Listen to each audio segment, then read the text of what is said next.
History of weapons in video games. The L96A1. Hello and welcome to Weapon History, where I tell you the history behind popular weapons in video games. Today, we're going to take on the L96A1.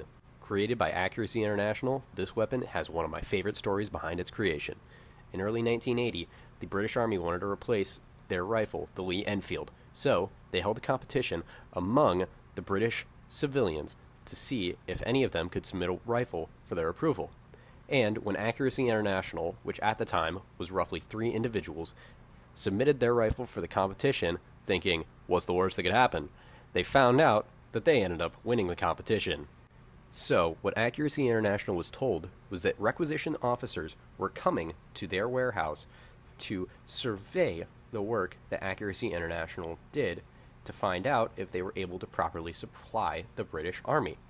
At the time, Accuracy International was actually working out of one of the founders' garages, so they rented out a warehouse and took their whole stock apart and put them into various states of constructions.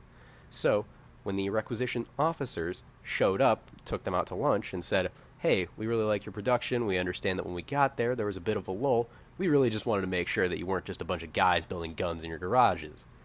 The company of Accuracy International said, yep, we sure don't make guns out of our garage.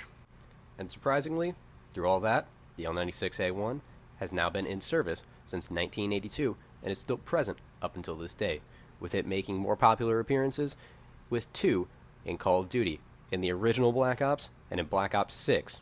As the weapon was tested and used, it was eventually switched to an AW variant in the early 1990s, the AW standing for Arctic Warfare. This version of the rifle had additional size for thumb holes, bolt handles, mag release, and various other implementations of the gun that were specifically tailored to fit if a soldier was using mittens specifically designed for Arctic weather. Since the L96A1 has been in production and service, it has been used most commonly by British, Sweden, and American armed forces while appearing in various different conflicts across Iraq, Afghanistan, and the Caucasus, which this reliable weapon certainly filled its purpose. And to end things off, we have another random nerd.